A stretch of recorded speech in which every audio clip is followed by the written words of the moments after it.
All right. Ready to roll? Yeah, we're good. Hey guys, I'm Jason Purgason, president of the IACP, and I want to welcome you to our flagship episode of Dog Pro Radio. Yo, turn it up, let's go!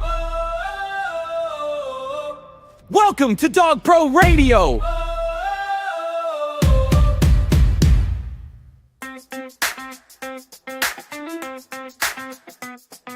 Welcome to Dog Pro Radio! Want to take a minute, welcome my co-hosts. I'll start with Fabian.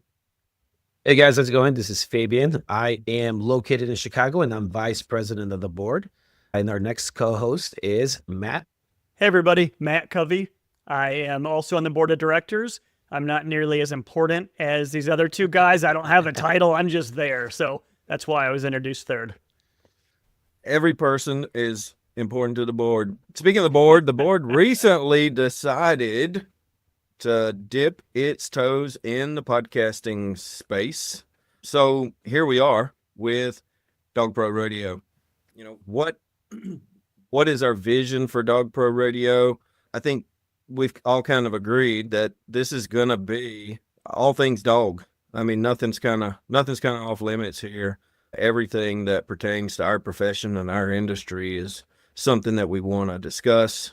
This is a new venture, but I will say we have been incredibly fortunate in that we already have an absolutely incredible lineup of folks who've agreed to come on. Don't want to spoil anything, but we got some pretty heavy hitters in the industry who have agreed to work with us, sit down, have a conversation about dogs and dog things. So I'm super excited about it, and I know everybody else is. And Fabian, do we want to spend even 2 minutes each or something explaining what we each have a different specialty in training, right? The three of us do very different jobs. We want to spend a minute walking through that. Yeah, I think Mr. people President. might like to know. Yeah, we'll start with the big shot. Me, so we have a multifaceted business. So we're diving into a lot of different things all at once. We've got a school for dog trainers, as a lot of people know. We also do a lot in the police and military working dog space.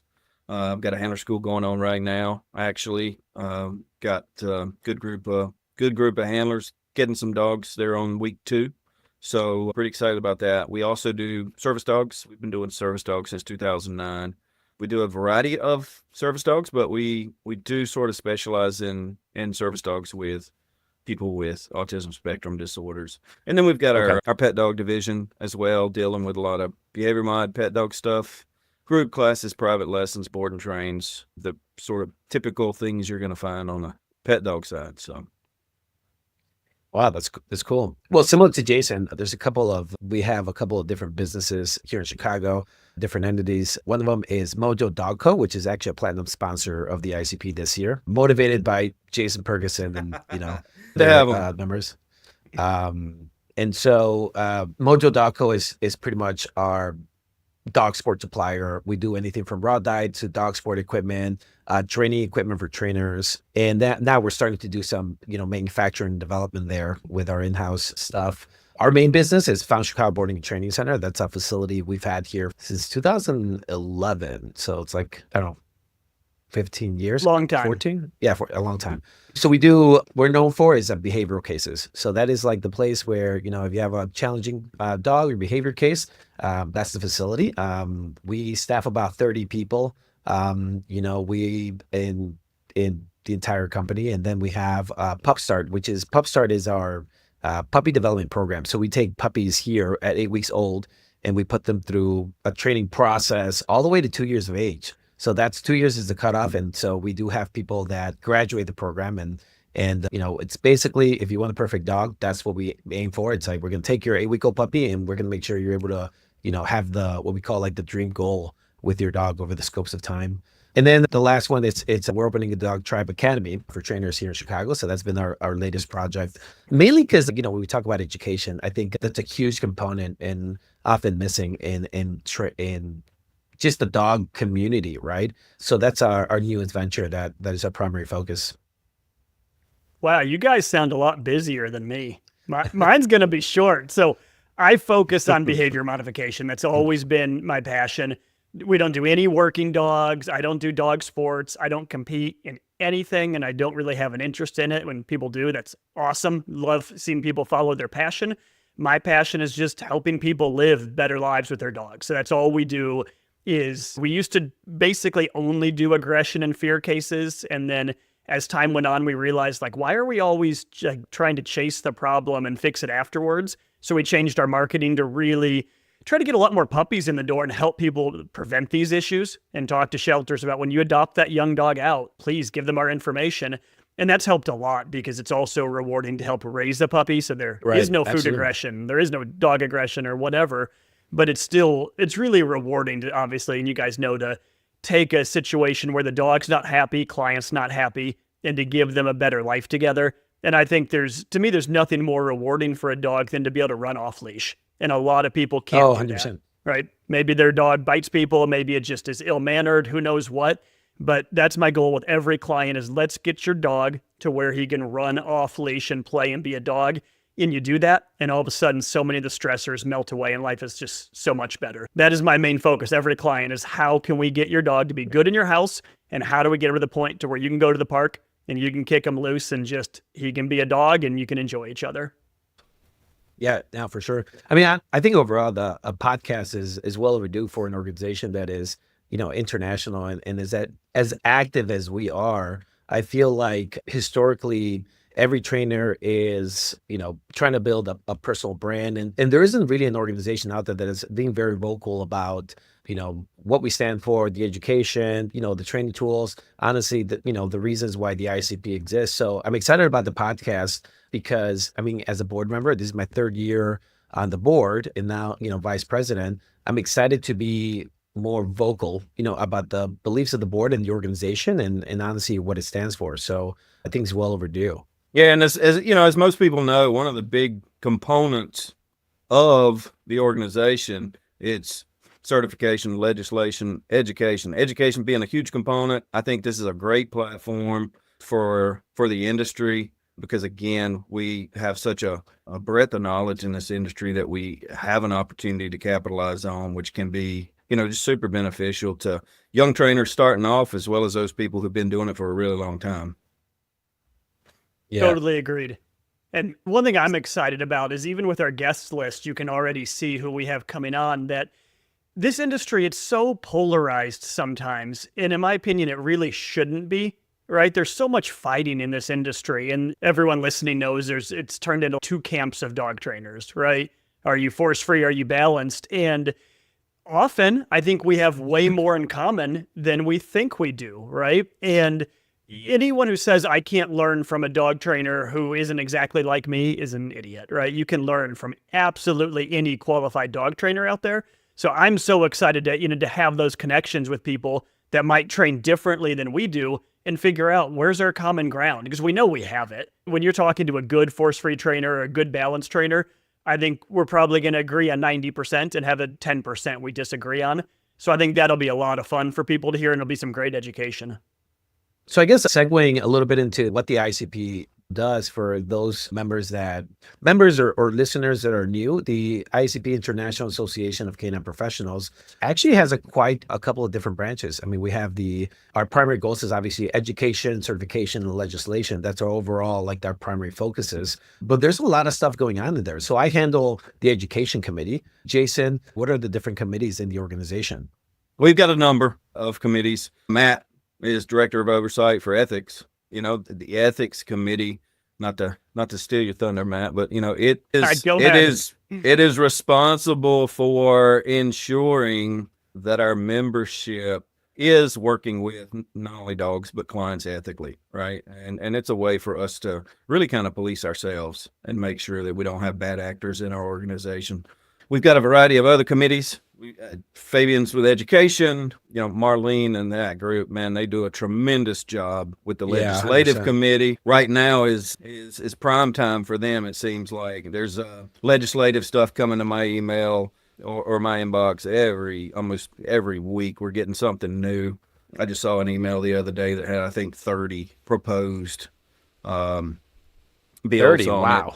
Yeah, it was 30 or more. Yeah, so this seems to be sparring season for the legislative committee. It seems like they're super busy, super active right now. I guess a lot of legislators are in session, so they do a really, really bang up job of staying in front of that stuff. Ensuring that we're supporting bills. We're just not sitting here trying to oppose everything, but they're bills that they support, because they know that that's what's best for dogs, customers, and the industry as a whole. But again, there's a lot of stuff that comes through there that I read it and I'm like, man, whose idea was this? I mean, it's mind-boggling sometimes, I'll be honest with you. Like that bill out of New Jersey a few weeks ago. Yeah. That was pretty wild. Talk It about was. extreme. On its face, it reads okay, and you actually think about it, and insanely extreme. Yeah, I saw one the other day that she sent over, and it was just, a lot of these things are just incredibly ambiguous. And because of that, it leaves so much room for people to interpret it this way or that way. And, if you've been in this industry for any period of time, you probably have a pretty good idea that when these things get interpreted, it's not going to be in our favor. Why leave that opportunity when you know it's probably not in your best interest. So we've got a service dog committee, we've got a therapy dog committee. They're doing some really exciting things right now that we're hoping to announce around conference coming up in July. In addition to that, we've got our European members committee. That group works to raise awareness and, help on that legislative side as well. In Europe, those folks over there are being affected by legislation. I was having a conversation with Dom and Finn the other day, and, really Europe it sort of does fall into one of two camps. You've either been affected by legislation or you have the foothold in Europe that we would want to. As such, we need members, and we need people who are willing to help us be ears and a voice in Europe. Yeah. I think to your point about, bringing up all the legislation that's going on 30 proposed bills, and then everything that's going on in Europe, people being affected or people that will be affected, if changes continue to happen, that's a good reason why this podcast should exist, right? Segueing a little bit into like the history of the IACP, that's one of the reasons I joined the organization, right? Was because I just wanted to be represented within the pool of dog trainers. I guess, since I'm here in the city of Chicago, there was a big positive only shift maybe about a decade ago, and where there was only one training methodology. Now I would say over the years, it's actually shifted quite a bit, and more training approaches are welcome. But I do feel that comes down to being active, educating owners, educating trainers, and having that a long-term effect on the community because you did the work of communicating and educating people. I 100% agree with you, Fabian. And that's what brought me to the organization. You guys have both been part of the IACP longer than I have, of course. And what brought me here was legislation and seeing that. And like you said, if we don't stand up and say something, who will? Right? And to Jason's point earlier, so many of these bills are ambiguous.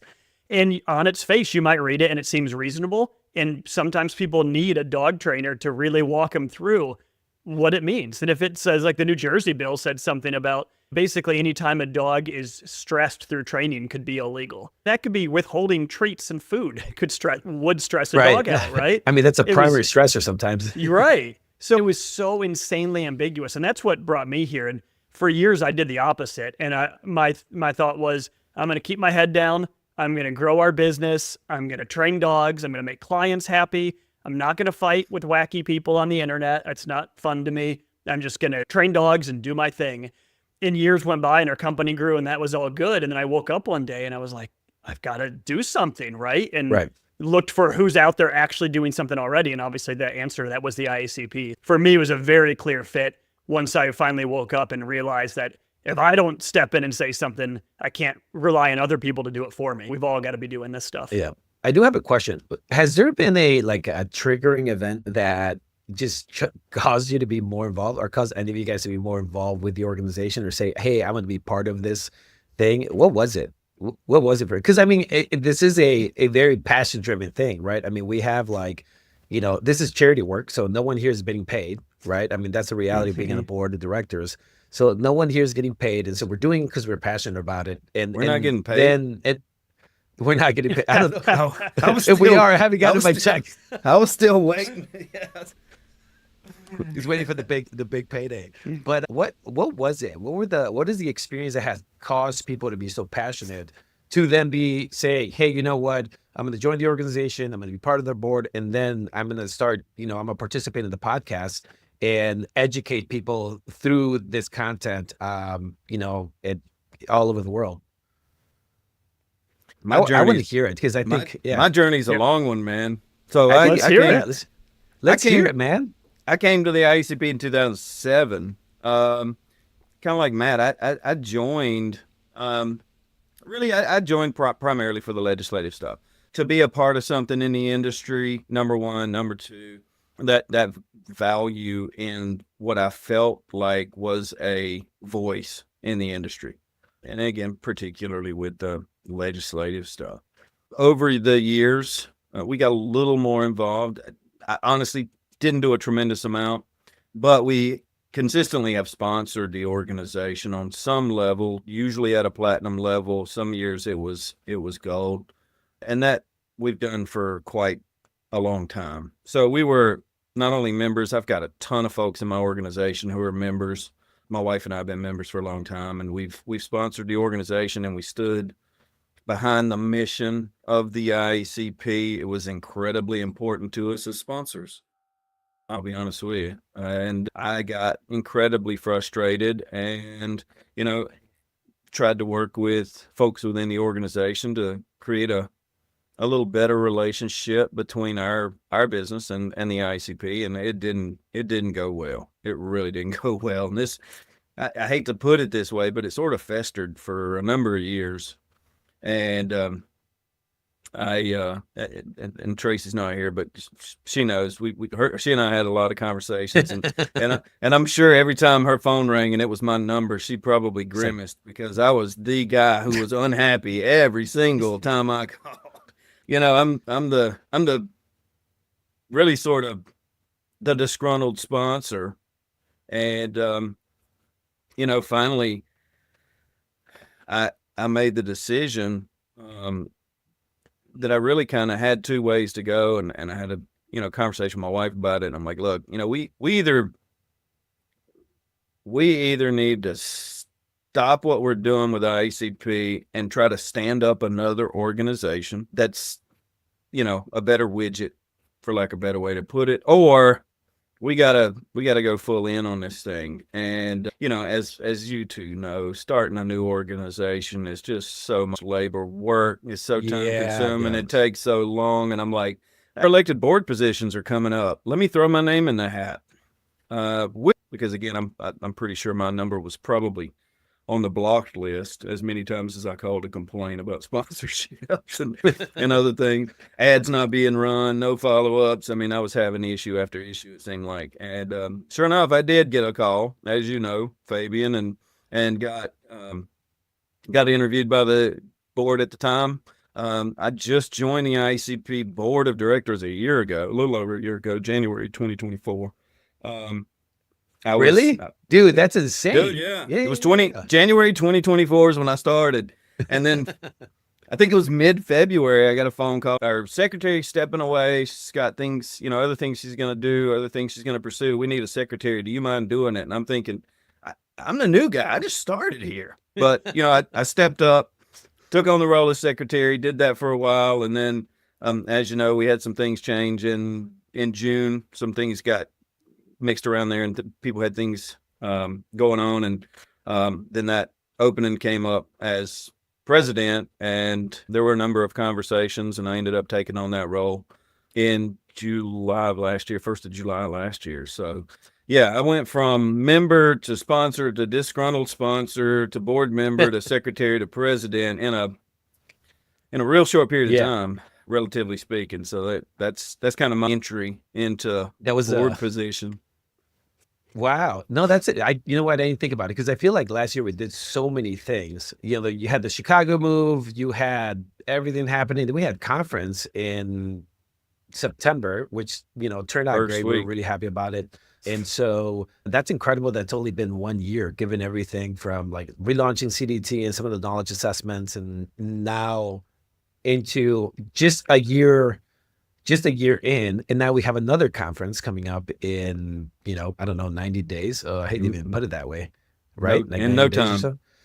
We got Yeah, 4 no months. time. Don't wish our time away, Fabian. We got 4 months. Yeah, no, not at all. 4 months. And then we have, we already have some thoughts for the 2026 conference. So this is great. I mean, I've been on the board for now 3 years, and I joined the ICP in 2017. That's the first thing I signed up for. And it was just being a member of a different organization. It's a matter of like collecting acronyms, or wanting to collect acronyms. And that was kind of the mindset that I had at the time. It's like, I just want to be as qualified as I could.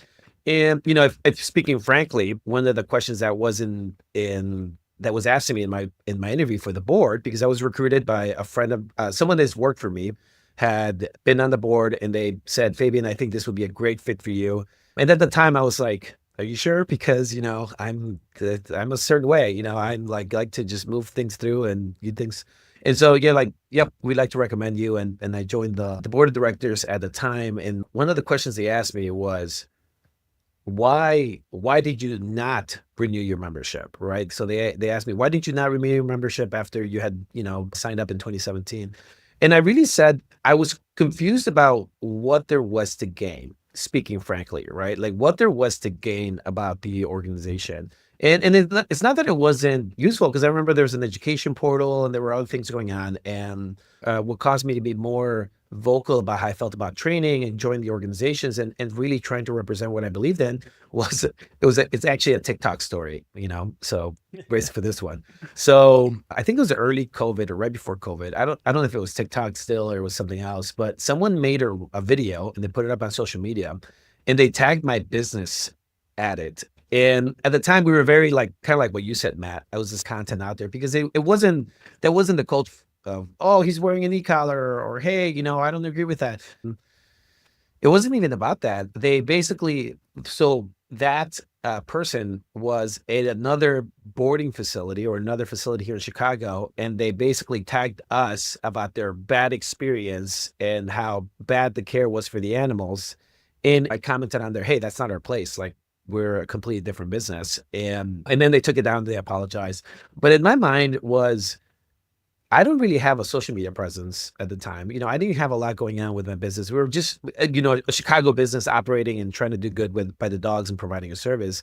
And in that moment, I said, like, if I don't represent myself and I don't represent my business and I don't represent the things that I believe in, other people will do it for me. And, that was kind of my journey in terms of like getting into more active role in the organization, but honestly, what I believed in. So it's like the ICP matches kind of hand in hand what I stand for in training, and also ethics that we try to promote within the organization. But that was my reasoning. So, but Matt, tell us a bit about yours. Yeah, so some similarities and some differences for sure. So I started training full-time in 2006.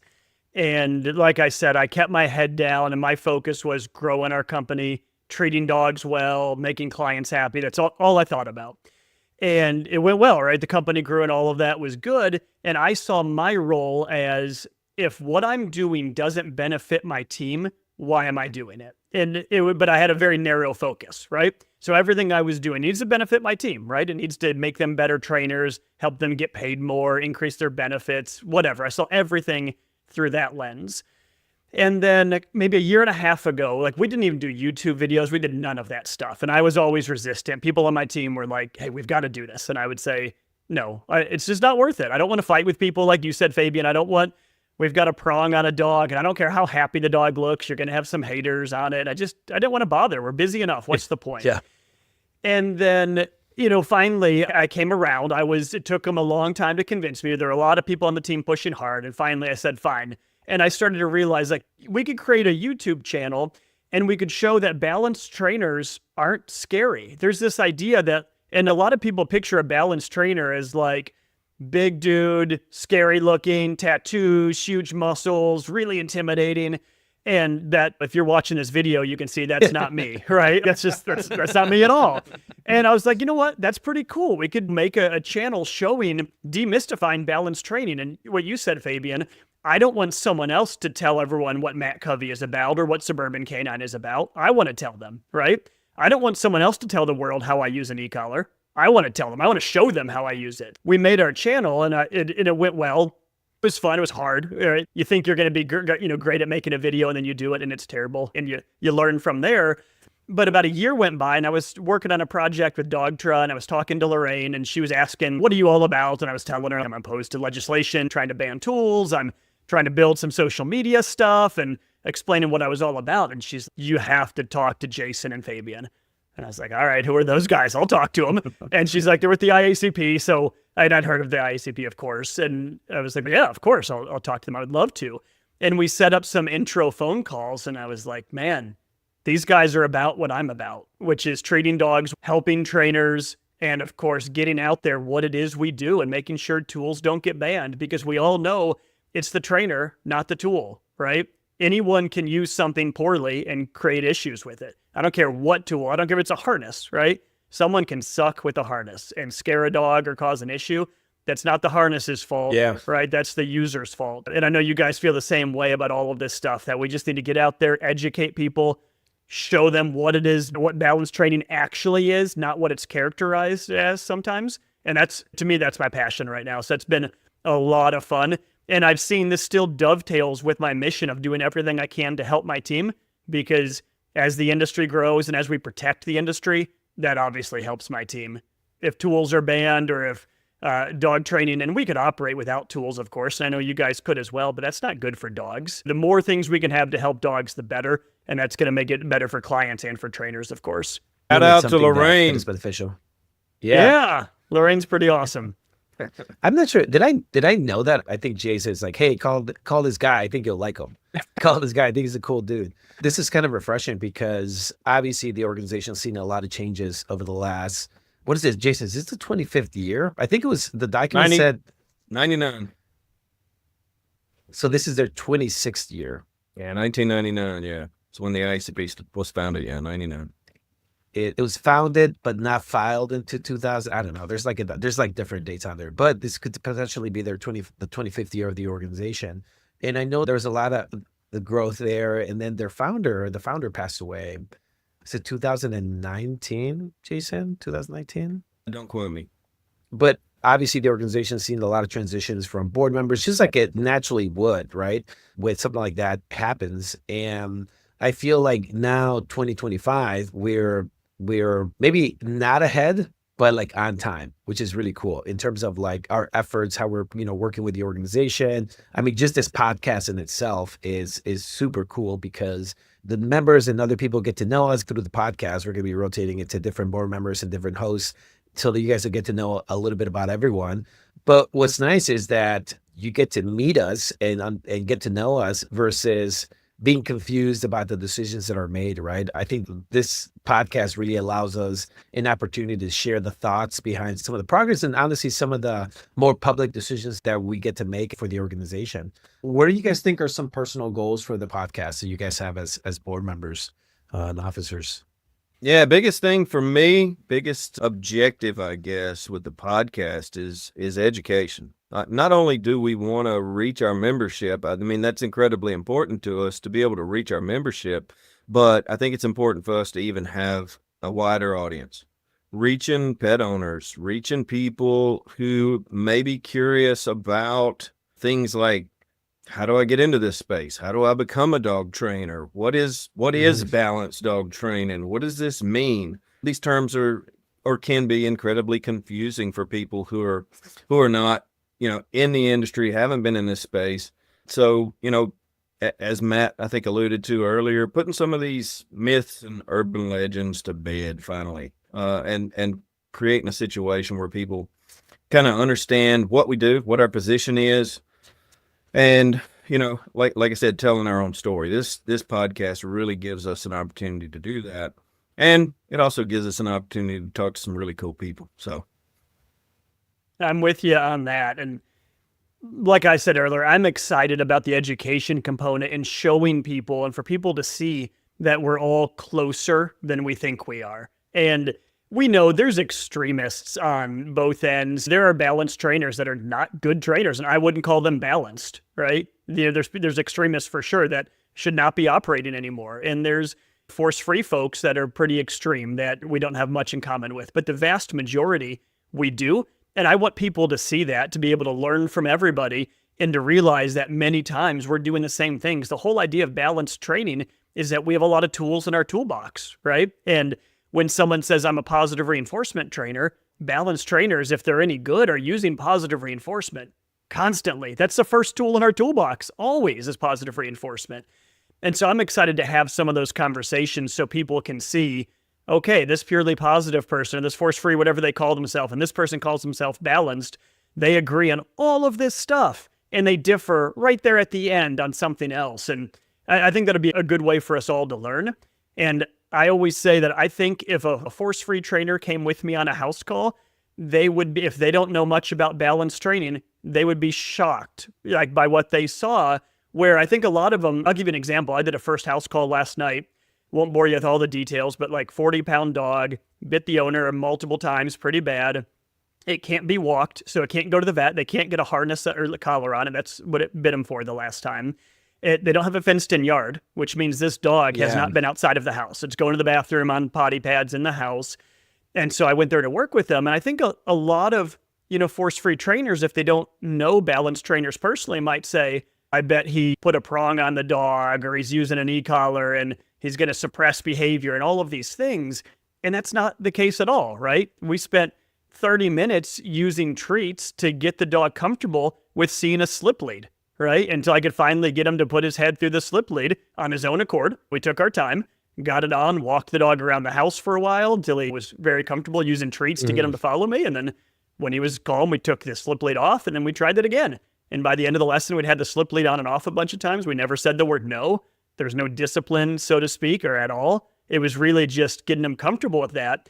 And I think from the other side, a lot of balance trainers will say, hey, these force-free people, they don't know what they're doing. And then you watch a good force-free trainer and you're like, they know a lot, right? They're making some good progress with this. And we need to learn from each other is my main point, and realize that we're way closer than we think we are. Yeah, for sure. I mean, I think if I can add something on the education side, which just sounds like, education, legislation are big for me. Obviously, somebody from the legislation committee, or Marlene, will end up getting on here on the podcast at some point, because there are stories to tell and a lot of information to share in terms of how legislation works, because I think that in itself is something that people need help with. But I'm also really interested in the blending of the worlds. So the blending of pet owners or people in the dog community listen to the podcast and in understanding the canine profession, right? I think that that's really interesting to me. Or having episodes that you can refer to owners and saying, hey, this will be really helpful. There's so much to put out there. At the end of the day, to your point, Matt, I feel like anyone that owns the dogs like you just described, they understand the value of proper training, right? And I just, I don't like to call it balance, or I don't like to call it positive only, but I would say proper training that meets the goals, because ultimately the training objectives is something that are unique to that individual. And that's what the owners are hiring people for, right? For the training objectives, or to receive the help they need. I'm interested to share more of those experiences that just brings some deeper understanding of the industry, and being able to do it here at the Dog Pro Radio is really exciting. Yeah. And labels often do us a disservice, right? Because it doesn't give you that deeper understanding like you just mentioned. You hear a label and you right away pigeonhole somebody or something to whatever you think about that label without getting that deeper understanding. I think we've got a really cool opportunity here to dig a lot deeper. Jason, what are some of the other things that people can expect out of the podcast? Or I don't know if you want to disclose upcoming speakers or upcoming ideas. Stay tuned. Stay tuned to our Facebook members group and our public page. We'll have announcements. We'll have teasers. We've got some really cool folks lined up. We've got a variety of people lined up, which I think is important as well. So yeah, I'm super excited about it. But until the money's in the bank, it doesn't count. So we'll keep it under wraps. Jason, even as I'm putting these on my calendar, I'm putting initials for the guest. And I'm like, even I think my team could look at these initials and know who it is. Maybe I need to be a little more secretive here. Yeah, for sure. When I saw the emails, I was like, oh my God, there's an overwhelming amount of people. So right after this episode, we're going to knock out some dates to just get that stuff taken care of. But yeah, it sounds like we got the next couple of months planned out. So that's exciting. Hey, real quick, a couple things. You said this is my closing part here, Fabian. So as you two know, we just wrapped up a 4.5-day board retreat in Savannah, Georgia. Man, it felt like 7. That was only 4? Woo, it was. That's what my wife said. It was 4. We got a ton of stuff done. And first and foremost, secondly, man, what a location. So, if you're on the fence about conference, get your tickets today. If you're on the fence about staying at the hotel, I'll tell you, that room block is filling quick. So get your tickets, get them through the website. You're going to get the group rate if you go through the website. That is such a cool place. We had a really good time. We got a ton of work done.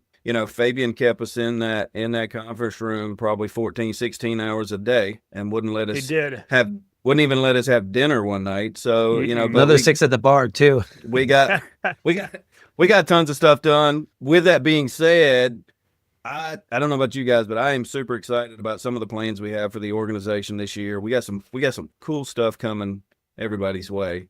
Also, quick shameless plug, we got cool merch, lots of cool merch. So check out our store at iacpdogs.org. These sweatshirts are super comfortable. I ordered quite a few of them. Love it. Conference is going to be amazing. Marlene did an incredible job picking locations. That hotel is going to be awesome.